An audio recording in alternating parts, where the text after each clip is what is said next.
is Joni's Garden Parade, and I'm going to take you around my yard and show you all the beautiful things that are blooming. Hello? Hello? Well, you know, this is my little paradise out here, and I clean off the dust and pollen every day. Look, this is just like from today. I come out here and clean it off, and then if I get any company, like today, it's Mother's Day. Here's an LED lamp, and you just set it out in the sun, which I did yesterday, and then I set it here, and then last night I came out and it was all lit up, so it's no battery. It's just all LED. It's really kind of cool. What's the name of this plant, Mike? I think it's a yucca plant. It kind of looks like a palmetto tree, but I think it's a yucca plant. It's got real sharp tips. I call them bayonet bushes, because if you get close to them, they'll hurt you a whole lot. Believe me.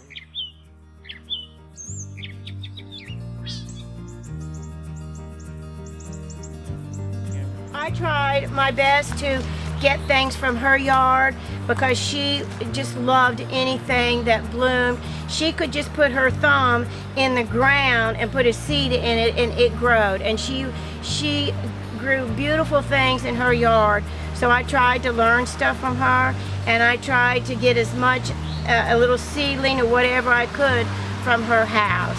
So this did come from her house. So when I walk around my yard and I see things, it reminds me of people that I loved and that aren't here anymore.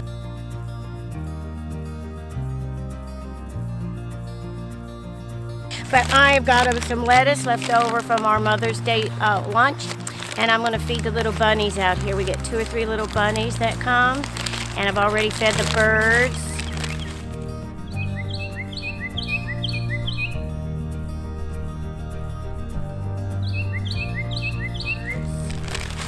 I don't feed the armadillo. You're supposed to shoot those, but don't touch them because they carry leprosy. So, okay, Shay, I'm done. She brought me in about 4 or 5 of these beautiful irises, and I said, Jane, where did you get those beautiful irises? She said, they're in my yard, and I thought you might like some. This one right here was a beautiful golden, not yellow, but golden. And this one right here was a beautiful white. They only last for about 2 days, so you really got to enjoy them while they're here. Then maybe next year you'll have 4 plants and then 6 plants. And before you know it, you got too many, so you do what Jane Mulhoyt did. She digs them up and she gives them to her good friend, which happened to be me. And I did call her and I thanked her and told her how beautiful they were.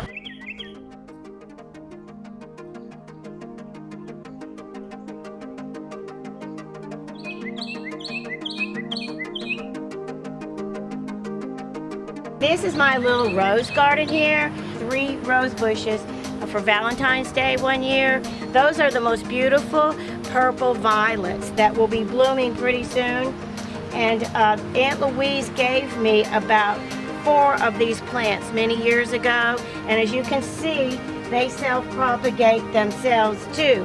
At one time we grew tomatoes and things here, but we're not much of a vegetable garden farmers, so that didn't work out too. This is what I call my Edgar tree, or Ed Warren's tree.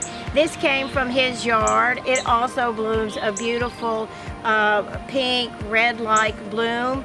So I think of Ed every time it blooms.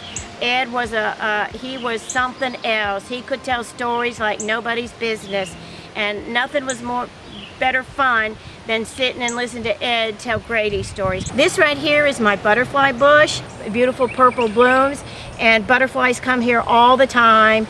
And usually when I see butterflies flying all around here, I always think of my sisters, Sonia and Dawn, and my mama, the ones that have passed away, and people that I love that aren't here anymore. When I see the beautiful butterflies buzzing around, it just kind of gives me a little bit of joy when I think about this. But this one you have to prune a lot and really take care of it. It was before cell phones, and they didn't have phones in the house.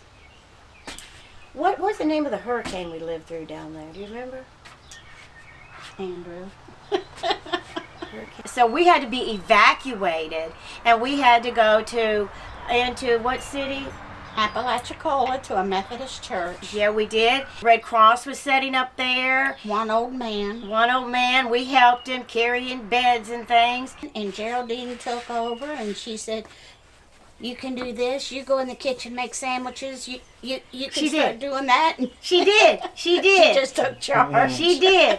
And actually, you would think that would be one of the worst beach trips we made, but really, it was really one of the funnest ones we did because we remember, and we even got our picture in the local newspaper.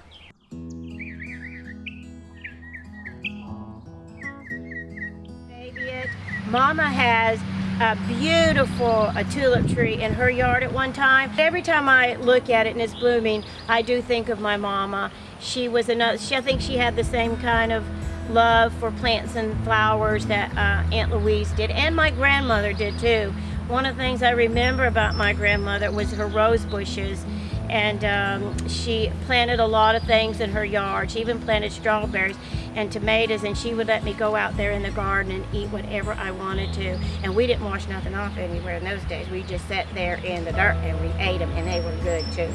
Okay, this is a yellow bell. This also came from Aunt Louise's yard. She had many in her yard, and I used to love to go over there. I've probably planted this where it doesn't get enough sun, but at the time these trees were not that big. The Japanese snowball bush, and Marcus gave this to me, I think, for Mother's Day one year.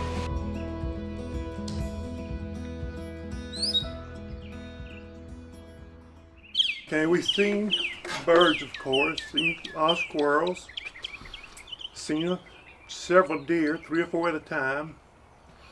The armadillos, seen them. They burrow a little hole in the ground. Seen a fox.